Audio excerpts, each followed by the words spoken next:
Hello everyone, welcome to our YouTube channel Jyoti Shikshalaya. तो कल हमारे ये दो क्वेश्चन रहते थे, एक तो डेटरमेंट वाला क्वेश्चन था और एक हमारा ये रैंक वाला क्वेश्चन था। ठीक है, तो चलिए आज पहले हम इनको करते हैं, फिर उसके बाद हम नेक्स्ट टॉपिक शुरू करेंगे। क्या कहता है ये क्वेश्चन, एम और एन हमारे पास दो मैट्रिक्स हैं जो कि 4x4 ऑर्डर की हैं। ठीक है, जो इस कंडीशन को सेटिस्फाई करती है। M n is equal to 2 times, अगर मैं इस 2 को अंदर ले जाऊं, ये स्केलर है, 2 को अंदर ले जा सकती हूँ, 2 2 2, ये इस टाइप से हमारी क्या बन जाएगी, मैट्रिक्स बन जाएगी एम एन। ठीक है, तो ये हो जाएगी। तो हमें क्या बतानी है, इसकी मैक्सिमम वैल्यू बतानी है, इसकी डेटरमिनेंट ऑफ एम प्लस में डेटरमिनेंट ऑफ एन। तो यहाँ से देखिए, अब मैं एम पहले सबसे पहले तो हमें ये पता करना है कि एम मैट्रिक्स क्या होगी और एन मैट्रिक्स क्या होगी। तो मैंने क्या किया, पहले तो मैं इस 2 को अंदर ले गई, 2 2 2, इस टाइप से मैंने क्या करा, 2 को अंदर ले गई। तो यहाँ से मैं एक मैट्रिक्स को तो आइडेंटिटी कंसीडर कर लेती हूँ 4x4 की, तो ये हो जाएगी एक मैट्रिक्स हमारी आइडेंटिटी। ठीक है, ये मैट्रिक्स हो गई। तो मल्टीप्लाई करोगे ना तो सेम वही वही यही मैट्रिक्स आएगी। और दूसरी मैट्रिक्स को मैं ले लेती हूँ 2 0 0 2 0 0 0 2 0 और 2, एक मैट्रिक्स मैंने यहाँ पर ये कंसीडर कर ली। ठीक है, तो आइडेंटिटी के साथ मल्टीप्लाई करेंगे तो ऑब्वियसली बताइए यही सेम मैट्रिक्स आएगी। तो कोई भी मैट्रिक्स हमारे पास गिवन हो जिनकी प्रोडक्ट हमारे पास एम और एन है, मान लो कोई भी मैट्रिक्स दो गिवन है और प्रोडक्ट गिवन है, तो हम क्या करते हैं, एक मैट्रिक्स को आइडेंटिटी कंसीडर कर लेते हैं और दूसरे मैट्रिक्स को वो एज इट इज़ मान लेते हैं। तो हम ऐसे यहाँ पर इसको कर सकते हैं सोल्व। ठीक है, तो एन हमारी आइडेंटिटी मैट्रिक्स होगी, एम हमारी ये होगी। तो एन हमारी जो मैट्रिक्स है वो कैसी है, आइडेंटिटी है, तो इसका डेटरमिनेंट क्या आएगा, आइडेंटिटी मैट्रिक्स का जो डेटरमिनेंट होता है वो कितना होता है, 1 होता है। और एम हमारी कैसी है, ये हमारी अपर ट्रायंगुलर मैट्रिक्स है, क्योंकि अपर वाली एंट्रीज जो है क्या है, ये नॉन जीरो आ रही हैं, नीचे वाली सारी क्या है, जीरो है। तो अपर ट्रायंगुलर मैट्रिक्स का डेटरमिनेंट क्या होता है, प्रोडक्ट ऑफ डायगोनल एलिमेंट्स। तो 2 2 2 2 कितना हो गया, 16, 16 + 1 कितना हो गया, 17। तो 17 इसका क्या आ जाएगा, मैक्सिमम हमारी वैल्यू हो जाएगी। ठीक है, 17 क्या हो जाएगी, मैक्सिमम वैल्यू। मिनिमम वैल्यू के लिए हम क्या करते हैं, जो हमारा मैक्सिमम वैल्यू आएगी उसके आगे नेगेटिव साइन लगा लेते हैं, तो -17 इसकी क्या हो जाती है, मिनिमम वैल्यू हो जाती है। रिजल्ट होता है किसी भी मैट्रिक्स का। हमें अगर डेटरमिनेंट मैक्सिमम और मिनिमम बताना है तो जो मैक्सिमम वैल्यू आएगी वो उसके आगे माइनस साइन लगा देंगे तो वो मिनिमम हमारा बन जाता है। ठीक है, अब इसमें हमें क्या बताना है, पी हमारे पास 7x7 मैट्रिक्स है जिसका रैंक ऑफ पी हमारे पास कितना है, 4 गिवन है। ए हमारे पास कॉलम मैट्रिक्स है, ए अगर कॉलम मैट्रिक्स है तो इसका मतलब इसके पास क्या है, 7 रो हैं और एक कॉलम है। तो इस मैट्रिक्स का जो रैंक रहेगा वो क्या रहेगा, हमारे पास 1 रहेगा। 1 से छोटा तो होएगा ही नहीं, तो 1 हमेशा क्या रहेगा, इस मैट्रिक्स का रैंक हमारा रहेगा, रैंक ऑफ ए। और अब इसने बोला है कि रैंक ऑफ ए, अगर ए ट्रांसपोज है यहाँ पे, तो ए ट्रांसपोज हमारे पास क्या बन जाएगी, ए ट्रांसपोज हमारे पास 7x7 मैट्रिक्स बन जाएगी और जिसका रैंक हमारे पास क्या होगा, <= 7 होगा। ठीक है, <= 7 होगा। रैंक ऑफ ए मैंने आपको बता दिया कितना है, 1 है।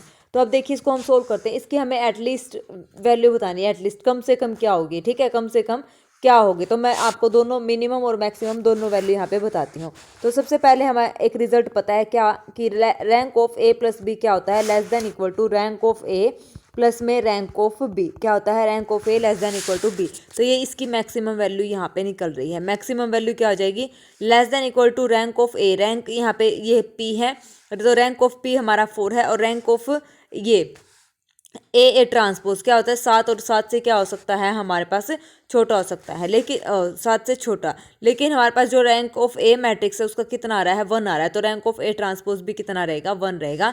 तो ये हो जाएगा 1 <= 5। तो इसकी मैक्सिमम वैल्यू क्या आ गई हमारे पास, 5। अगर एटलीस्ट की जगह एटमोस्ट होता तो क्या होता, 5। अब क्या बात आती है, मिनिमम। तो रैंक ऑफ पी प्लस में ए ट्रांसपोज, एक रिजल्ट ये होता है कि रैंक ऑफ ए प्लस में बी क्या होता है, > होता है rank of A plus minus में रैंक ऑफ बी, ये रिजल्ट होता है। तो यहाँ से देखिए rank of B plus A transpose, तो rank of P minus rank of A transpose, तो क्या होगा, > रैंक ऑफ पी 4 - 1 > 3। ठीक है, तो इसकी वैल्यू क्या आ जाएगी, एटलीस्ट 3 या 3 से ज़्यादा। 3 से ज़्यादा क्या हो सकती है, 3 हो सकती है, 4 हो सकती है और 5 हो सकती है। ये तीनों पॉसिबल होंगी। तो मिनिमम यहाँ पे क्या रहेगी, 3 और मैक्सिमम क्या रहेगी, 4 रहेगी। तो एटलीस्ट कम से कम क्या हो सकती है, 3 हो सकती है, 3 से कम नहीं हो सकती। ठीक है, आ गया समझ में। तो ये हमारे दो क्वेश्चन थे, दोनों इंपॉर्टेंट क्वेश्चन थे।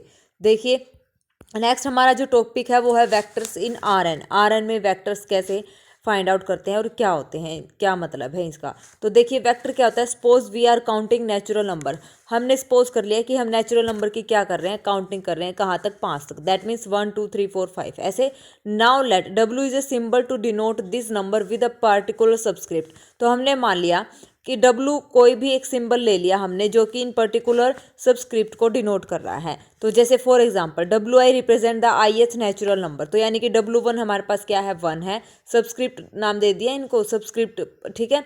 W2 हमारे पास क्या है, 2, W3 हमारे पास क्या है, 3। तो ऐसे first 5 natural number can be symbolize, तो इसको हम ऐसे क्या कर सकते हैं, सिम्बलाइज कर सकते हैं। When we put this symbol in a row और बिलो, तो रो में कैसे इनको पुट करेंगे, रो में W is equal to W1 W2 W3 W4 W5 ऐसे हमने इसको क्या कर दिया, सिंबल को रो में रिप्रेजेंट कर दिया। तो it is called a linear array और वेक्टर। तो ये हमारा क्या बन गया, एक लीनियर एरे और वेक्टर ये बन गया है, ठीक है। वेक्टर हम इसको बोलते हैं। आया समझ में, कितनी इजी डेफिनेशन थी।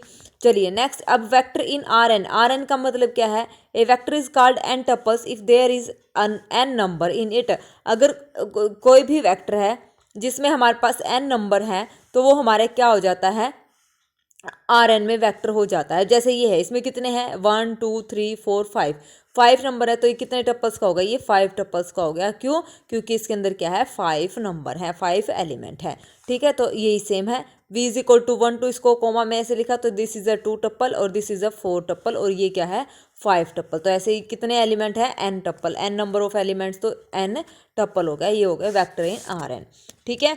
उसके बाद है नेक्स्ट, स्केलर मल्टीप्लिकेशन क्या होती है, the multiplication of a scalar k in a vector u is denoted bye ku। Scalar multiplication, कोई भी हमारे पास एक नंबर है उसकी हमने, ये वेक्टर है u और उसकी हमने मल्टीप्लाई कर दी k से। k यहाँ पे कोई भी रियल नंबर हो सकता है, k belongs to real number, ठीक है। मल्टीप्लाई कर देंगे तो ये हमारी क्या हो जाएगी, scalar multiplication with vector u, ठीक है। ऐसे हम करते हैं, u हमारे पास ये वेक्टर हो गया u1 u2 n टपल्स का, तो k से मल्टीप्लाई करेंगे तो हर एक एलिमेंट के साथ इसकी क्या हो जाएगी, मल्टीप्लाई हो जाएगी। तो magnitude of a vector u is given by, तो इसका मैग्नीट्यूड हमारे पास क्या होगा, नॉर्म, ये नॉर्म से डिफाइंड होता है, ठीक है, नॉर्म बोलते हैं इसको, डबल साइन है ना, double norm of u is equal to square root of इन टपल्स का क्या करेंगे, स्क्वायर करेंगे और ऐड कर देंगे, u1 square plus u2 square plus up to so on un square, ठीक है। So the magnitude of vector ku is equal to the k times magnitude of u, तो k टाइम्स हो जाएगा, k से उसकी क्या हो जाएगी, मल्टीप्लाई हो जाएगी। आ गया, note v be, let v be a vector and k u is a new vector after scalar multiplication by k, ठीक है। वी हमारे पास कोई वेक्टर गिवन है, तो मैंने मान लो 2 से उसकी मल्टीप्लाई कर दी, तो 2v वो नया वेक्टर हमारा आ जाएगा के से मल्टीप्लाई करने के बाद। तो डायरेक्शन ऑफ के यू इज सेम इफ के इज ग्रेटर देन 0, तो हमारे पास जो यू की डायरेक्शन थी वही हमारे पास के यू की डायरेक्शन भी वही रहेगी, सेम ही रहेगी, अगर के क्या रहेगा, पॉजिटिव रहेगा। And will be opposite if के इज लेस देन 0, और अपोजिट कब रहेगी, जब के हमारा नेगेटिव हो जाएगा, तो यू के ऊपर जाएगी और के की हमारी क्या आ जाएगी, उसके जस्ट अपोजिट यानी कि नीचे की तरफ आएगी, ठीक है। ये फिगर यहाँ पे दिया हुआ है। नेक्स्ट हमारे पास है column vector, most of the time we represent a vector in a column, ठीक है। When a vector is written vertically instead of horizontally, then it represent a column vector। सबसे ज़्यादा बात हम यूज़ करते हैं जो कि, और क्या है, कॉलम वेक्टर, ठीक है। अभी हमने एक ऊपर क्वेश्चन किया था जिसमें ये लिखा था कि A belongs to R7, this is a column vector, तो कॉलम वेक्टर इस टाइप से वो कॉलम वेक्टर यहाँ पे होता है, ठीक है, जिसमें एक ही कॉलम होता है, एक कॉलम है, इसमें भी एक कॉलम, रो चाहे कितनी भी हो, इसमें 2 रो है, इसमें 3 रो है, इसमें कितनी रो है, 4 रो है, ठीक है। ये होता है कॉलम वेक्टर। उसके बाद है linear combination of a vectors in R. Linear combination क्या होता है, let u1 u2 u3 and um are vectors in Rn and alpha 1 alpha 2 alpha m कितने हैं, m स्केलर्स हैं, then vector addition of this represent as, तो vector addition कर दी हमने, इनके मतलब क्या करा हमने, जो हमारे पास वेक्टर थे और जो हमारे पास स्केलर थे उनके आपस में मल्टीप्लाई करके उनको क्या कर दिया हमने, ऐड कर दिया, और वो किसके इक्वल आ गया, v के इक्वल आ गया। तो this is called a linear combination of vector this, तो यानी कि जो v है उसको हम क्या बोलेंगे, लीनियर कॉम्बिनेशन लिखा गया है किनके, इन वेक्टर्स के लीनियर कॉम्बिनेशन में v को हमने लिखा है, ठीक है। जैसे हमारे पास u है और ये v है, तो इसको मैंने 2 से मल्टीप्लाई कर दिया, इसको मैंने 3 से मल्टीप्लाई कर दिया, तो 2u प्लस 3v हमारे पास क्या आ गया, this is a linear combination of u and v। तो इसका मतलब जो ये वेक्टर 2u प्लस 3v है, इसको हमने क्या लिखा है, u और v के लीनियर कॉम्बिनेशन में लिख दिया है, ठीक है। आ गया समझ में। u और v के लीनियर कॉम्बिनेशन में लिख दिया और लिखने के बाद हमारे पास 1, 12 और 8 आया, या फिर इसको बोल सकते हैं इस वेक्टर को हमने u और v के लीनियर कॉम्बिनेशन में लिख दिया, यानी कि 1, 12 और 8 को मैंने लीनियर कॉम्बिनेशन में लिखा है u और v के लीनियर कॉम्बिनेशन में, इसको हम ऐसे बोलेंगे, ठीक है, लीनियर कॉम्बिनेशन में।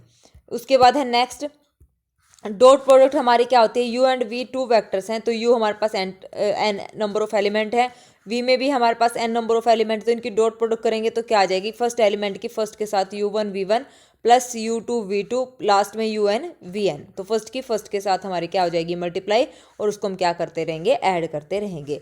When u dot v is zero, अगर डॉट प्रोडक्ट जीरो है तो u और v कैसे होंगे, परपेंडिकुलर होंगे और orthogonal to each other. u dot v अगर जीरो है तो u is perpendicular to v हो जाएगा, ठीक है, या फिर ऑर्थोगोनल टू ईच अदर हम बोल सकते हैं। अब ये एग्जांपल है u v w, तीन एलिमेंट है, u डॉट v निकाला, u डॉट w निकाला, v डॉट w निकाला, तो यहाँ से u और v कैसे हैं, ऑर्थोगोनल टू ईच अदर, यानी कि u and v are perpendicular to each other. अब नोट रिजल्ट क्या कहता है, डॉट प्रोडक्ट क्या होती है, कॉम्यूटेटिव हमारी होती है, u इंटू वी प्लस डब्ल्यू, इसको हम ऐसे लिख सकते हैं, u डॉट u अगर जीरो है तो if and only if u क्या होगा, जीरो रहेगा, और यहाँ पे u डॉट u क्या रहेगा, positive greater than equal to zero, ठीक है, यानी कि नॉर्म ऑफ u जो रहेगी greater than equal to zero यहाँ पे रहेगी। उसके बाद हमारे पास है नॉर्म और length of a vector. Length of a vector और नॉर्म दोनों बात बराबर होती हैं कि किसी भी वेक्टर की लेंथ क्या होती है या फिर नॉर्म क्या होती है। तो नॉर्म ऑफ यू अभी आपको बताया था कि नॉर्म ऑफ यू हमारे पास क्या होती है, यू डॉट यू, या फिर यू डॉट यू ऐसे लिखा था ना, रूट u1 का स्क्वायर प्लस u2 का स्क्वायर प्लस अप टू सोन, वो यही था u डॉट यू, ठीक है। तो इसको हम कैसे लिखेंगे, norm of u is equal to root u dot u, तो u हमारे पास ये है, देखो ये लिख रखा है एज इट इज, तो ये हमारी क्या हो जाएगी, नॉर्म हो जाएगी। In each term in square root is a square, तो स्क्वायर रूट ui का स्क्वायर, क्योंकि सारी जो स्क्वायर रूट ये हैं, जो ये सारे कैसे हैं, नॉन पॉजिटिव है, क्योंकि इक्वल टू जीरो आ रहे हैं, तो नॉन पॉजिटिव नंबर्स हैं ये सारे, तो यहाँ पे ये greater than equal to zero, that means norm हमारी कैसी होती है, नॉन पॉजिटिव होती है। और ये जीरो कब होगी, जब हमारे सारे यूआईज क्या हो जाएंगे, जीरो हो जाएंगे। The norm of a vector is simply the distance of the vector from origin, तो नॉर्म वेक्टर सिंपल क्या कहता है कि जो ओरिजिन से डिस्टेंस लेते हैं हम किसी भी, जैसे ये हमारा क्या है, ओरिजिन है, ओरिजिन से हमने किसी भी वेक्टर का, मान लो ये वेक्टर है u1 u2 u3, इसका जो डिस्टेंस रहेगा वो हमारे क्या रहेगी, नॉर्म डिफाइन रहेगी, ठीक है, मतलब नो डिफाइन हम ऐसे करेंगे। उसके बाद है unit vector, A vector u is called a unit vector if norm of, किसी की भी नॉर्म अगर 1 आ जाए तो वो हमारा क्या बन जाता है, यूनिट वेक्टर बन जाता है, ठीक है। So if a vector is not unit vector then we can make it a unit vector and the process is called normalization of u, बिल्कुल सही बात है। अगर हमारे पास कोई वेक्टर u जो कोई भी वेक्टर है और उसकी नॉर्म जो है 1 के इक्वल नहीं आ रही है, तो हम क्या करेंगे, उसको हम नॉर्म को यूनिट वेक्टर बनाने के लिए जो भी हम प्रोसेस करेंगे वो हमारा क्या प्रोसेस कहलाएगा, नॉर्मलाइजेशन, यानी कि उस नॉर्म को हम क्या कर रहे हैं, नॉर्मलाइज्ड कर रहे हैं, मतलब उसको हम 1 बनाने की कोशिश कर रहे हैं, यानी कि यूनिट वेक्टर बनाने की कोशिश कर रहे हैं, ठीक है। तो ये प्रोसेस हमारा क्या हो जाता है, नॉर्मलाइजेशन हो जाता है। ग्रेजुएशन में आपने पढ़ा भी होगा कि नॉर्मलाइजेशन ऑफ ए वेक्टर कैसे हम फाइंड आउट करते हैं। तो देखिए नॉर्मलाइजेशन ऑफ ए वेक्टर हम कैसे फाइंड आउट करते हैं, नॉर्मलाइजेशन को हम ऐसे डिनोट करते हैं यू कैप, ठीक है, ये कैप है, is equal to u upon में नॉर्म ऑफ यू, कैसे, ये हमारा नॉर्मलाइजेशन का फॉर्मूला है। तो normalize equal to u cap is equal to u upon में norm of u. Example u हमारे पास ये, नॉर्म ऑफ यू हमारी √6 आ गई, तो यू कैप हमारा क्या आ जाएगा, 1/√6 इंटू में यू, ठीक है, ये फॉर्मूला है ना, तो ये हमारा क्या आ जाएगी, और नॉर्म ऑफ यू जब हम निकालेंगे तो ये हमारी क्या बन जाएगी, 1 बन जाएगी। तो ऐसे हम क्या करते हैं, नॉर्मलाइज करते हैं। अगर हमारे पास किसी भी नॉर्म की वैल्यू 1 नहीं आ रही है तो उसको हम क्या करते हैं, यूनिट वेक्टर बनाने के लिए उसको नॉर्मलाइज करते हैं, और ये फॉर्मूला हम लगाते हैं, फिर बाद में हमारी जो नॉर्म है वो क्या आ जाती है, 1 आ जाती है, यानी कि यूनिट वेक्टर बन जाती है। नेक्स्ट हमारे पास है distance and angle between two vectors, दो वेक्टर्स के बीच में डिस्टेंस कैसे निकालते हैं और एंगल कैसे निकालते हैं। तो देखिए, let u and v are two vectors in Rn, u और v हमारे पास दो वेक्टर हैं Rn में, then the distance between u and v is denoted by duv, distance को हम ऐसे लिखते हैं duv, या फिर d ऑफ x y भी ऐसे कई जगह पे लिखा होता है, ये हमारा क्या होता है, डिस्टेंस होता है। D of x y real में होता है एक्स माइनस वाई, नॉर्म की भाषा में norm of u minus v यहाँ पे लिख देंगे, तो ये हमारा क्या होता है, डिस्टेंस होता है। ठीक है, distance norm of u minus v, तो ये हो जाएगा u1 माइनस वी1 का स्क्वायर u2 माइनस वी2 का स्क्वायर। डिस्टेंस फॉर्मूला सबको पता है, दो वेक्टर्स का डिस्टेंस हम कैसे निकालते हैं, हम ऐसे निकालते हैं। तो यहाँ पे डी ऑफ यू वी करो या डी ऑफ वी यू करो, दोनों क्या रहेंगे, बराबर, क्योंकि नेगेटिव साइन है आएगा तो वो स्क्वायर क्या कर देगा, पॉजिटिव बना देगा, तो ये क्या हो जाएंगे हमारे पास, इक्वल हो जाएगी। ठीक है, उसके बाद हमारे पास क्या कहता है, एग्जाम्पल देखिए u और v। ठीक है, डिस्टेंस हमने निकाल दिया, कैसे निकालना है, तो एंगल कैसे निकालते हैं, दो वेक्टर्स का u and v in R n is defined as cos theta is equal to u dot v divide by norm of u norm of v। ठीक है, तो यहाँ से u dot v is equal to zero, cos theta अगर zero है तो theta कितना हो जाएगा 90 डिग्री, तो u और v क्या हो जाएंगे, परपेंडिकुलर टू ईच अदर और orthogonal to each other. For above example u dot v zero है तो नॉर्म ऑफ u हमारी √2 है, नॉर्म ऑफ v हमारी क्या है 1 है, तो cos theta is equal to u dot v upon में किसके इक्वल आ जाएगा 0। Hence vector this and this are कैसे ऑर्थोगोनल, तो इसको हम ऐसे भी लिख सकते हैं। ठीक है, चलिए next projection of a vector, projection कैसे निकालते हैं, ये सब जो हमने 12th क्लास में पढ़ा ना, 11th 12th में प्रोजेक्शन निकालना वेक्टर्स का जो चैप्टर है, आई थिंक 12th क्लास में है। मैंने एस्टेट की क्वेश्चन प्रैक्टिस सीरीज जब करवाई थी तो उसमें वेक्टर्स का ये सारी डिटेल से अच्छे से बताया हुआ है। बस वहाँ पे मोड चलता है, ए बी चलता है, यहाँ पे क्या है सिर्फ नॉर्म चलते हैं, और ए बी की जगह हमारे पास क्या आता है, यू और वी हमारा आता है। तो the projection of a vector u onto a non zero vector v is denoted by, कैसे, प्रोजेक्शन ऑफ यू वी, तो क्या फॉर्मूला होगा, u डॉट वी अपॉन में norm of v square into में v, तो ये हमारा क्या हो जाएगा, प्रोजेक्शन का फॉर्मूला हो जाएगा। ठीक है, अब यहाँ से देखिए यही है, बस इसका प्रोसीजर यहाँ पे बता रखा है, ये कोई ज़्यादा खास करने की जरूरत नहीं है। तो projection of u with respect to v क्या आ जाएगा, u डॉट वी अपॉन में जिसके विद रिस्पेक्ट टू उसकी नॉर्म का स्क्वायर करेंगे और साथ में उससे क्या कर देंगे, मल्टीप्लाई कर देंगे, तो ये हमारा क्या आ जाएगा, प्रोजेक्शन आ जाएगा u अपॉन v। ठीक है, नेक्स्ट एग्जाम्पल u और v, projection u with respect to v हमें निकालना है, तो क्या फॉर्मूला है, u डॉट v अपॉन में नॉर्म ऑफ v का स्क्वायर और इनटू में क्या आ जाएगा v, तो ये फॉर्मूला है, यहाँ पे हम अप्लाई कर देंगे और इसको क्या कर देंगे, सोल्व कर देंगे, हमारा आंसर आ जाएगा। अब उसके बाद है स्क्वायर्स इनइक्वालिटी, यहाँ से जो इनइक्वालिटीज़ हैं उनका प्रूफ करने की जरूरत नहीं है, सिंपल रिजल्ट आपको यहाँ पे पता होना चाहिए। तो स्क्वायर्स इनइक्वालिटी हमारी क्या होती है, for any vector u v belongs to R n such that mod of u dot v is less than equal to norm of u norm of v। Minkowski inequality क्या कहते हैं, for any vector u dot v belongs to R n norm of u plus v is less than equal to, बस यहाँ पे product की जगह क्या आ जाएगा, प्लस का साइन आ जाएगा, norm of u plus v is less than equal to norm of u plus में नॉर्म ऑफ v। मिन्कोव्स्की में और स्क्वायर्स इनइक्वालिटी में प्रोडक्ट और प्लस का ही फर्क है, यहाँ पर बाकी सेम है। ठीक है, उसके बाद हमारे पास है सिस्टम ऑफ लीनियर इक्वेशन, ये हम कल की क्लास में करेंगे। ठीक है, टॉपिक वाइज हम चल रहे हैं, तो सिस्टम ऑफ लीनियर इक्वेशन कल हम ये कंप्लीट करेंगे, ये वाला टॉपिक कल कंप्लीट कर देंगे। आज हमने जो है वेक्टर्स इन आर एन पढ़ा है, उसके रिजल्ट्स पढ़े हैं, प्रॉपर्टी पढ़ी हैं, और जो दो क्वेश्चंस हमारे रहते थे स्टार्टिंग वाले वो हमने किए हैं।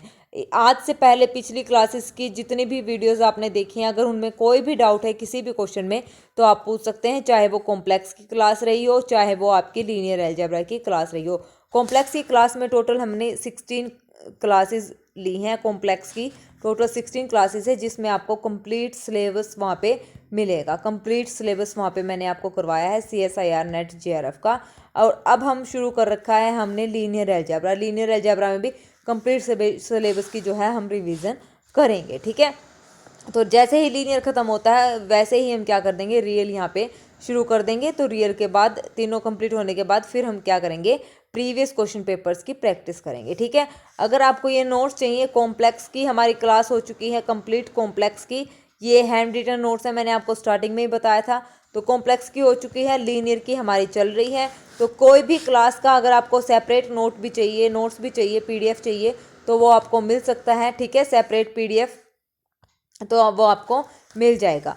तो वो PDF अगर आपको लेना है, क्लास का अलग अलग PDF चाहिए तो वो भी ले सकते हैं, कंप्लीट PDF चाहिए तो वो भी आप क्या है ले सकते हैं। कंप्लीट PDF भी अगर आपको चाहिए तो लीनियर अलजेब्रा का और कॉम्प्लेक्स का, क्योंकि अभी ये दो ही हो रहे हैं ना हमारे, तो ये तो उसके लिए ये आपके जो नोट्स हैं वो पेड रहेंगे। ठीक है, नोट्स कैसे रहेंगे, पेड रहेंगे, लेकिन ज़्यादा कॉस्टली भी नहीं है, ठीक है ना, बहुत ही सही कम प्राइस मैंने यहाँ पे रखा है, पेड रहेंगे, क्योंकि जो है मैं आपको नेट का जो कोर्स है बिल्कुल फ्री ऑफ कॉस्ट यहाँ पे करवा रही हूँ, जिसमें 3 टॉपिक यहाँ पे मोस्ट इंपॉर्टेंट है जो आपको मैंने स्टार्टिंग में बताया था, कॉम्प्लेक्स, लीनियर और रियल। ठीक है, तीनों अगर आपने अच्छे से कर लिए तो नेट आपका यहाँ से जरूर से भी जरूर निकल ही जाएगा। ठीक है, तो नोट्स यहाँ पे क्या रहेंगे, पेड रहेंगे। अगर आप कोई बच्चा इंटरेस्टेड है तो इस नंबर पर व्हाट्सएप कर सकता है, और कोई भी क्वेश्चन में डाउट है, मेरी वीडियोस जो आप देखते हैं उन वीडियोस में, यूट्यूब वाली वीडियोस में जो भी डाउट है तो आप इस नंबर पर भेज सकते हैं, स्क्रीनशॉट खींच के या क्वेश्चन का फोटो भेज सकते हैं, तो नेक्स्ट वीडियो में जो है आपका डाउट यहाँ पे क्लियर हो जाएगा। ठीक है, तो यहाँ पे आप व्हाट्सअप कर सकते हैं, और किसी को कोई जानकारी चाहिए तो भी आप इस नंबर पर कांटेक्ट कर सकते हैं। और रही बात अपडेट के लिए, तो आप मेरा टेलीग्राम चैनल जो है उसको ज्वाइन कर लीजिएगा, टेलीग्राम चैनल का लिंक भी आपको मेरे यूट्यूब चैनल पर मिल जाएगा। ठीक है, तो फिर आज के लिए बस इतना ही हम रखते हैं, ये टॉपिक हमने कंप्लीट कर लिया है, कोई भी डाउट लगे तो आप कर लेना और बात कर लेना। ठीक है, तो सारे डाउट आपके क्लियर हो जाएंगे। ओके, तो चलिए, और मेरी वीडियोस अच्छी लगती हैं तो प्लीज़ मेरे चैनल को जो है लाइक, शेयर और सब्सक्राइब भी ज़रूर किया कीजिए, क्योंकि आप लोग करते नहीं हैं, ना तो सब्सक्राइब करते हैं, ना शेयर करते हैं, और लाइक तो बिल्कुल भी नहीं करते। और फीडबैक के लिए भी मैंने बोला था कि अगर आपको वीडियोज़ अच्छी लगती है तो प्लीज़ एक फीडबैक भी ज़रूर दिया कीजिए, लेकिन आप फीडबैक भी नहीं देते हैं, पता नहीं क्यों। मेरे को पता तो चले कि आपको अच्छी लग रही है वीडियो, समझ आ रहा है कि नहीं आ रहा है, लेकिन आप तो कमेंट में करने में भी बहुत ही कंजूसी यहाँ पे कर रहे हैं। खैर कोई नहीं, वो तो अपनी अपनी मर्जी है, आपका मन करे तो कर देना, नहीं करे तो मत करना। ओके, तो चलिए आज के लिए फिर बस इतना ही। Thank you very much, have a nice day.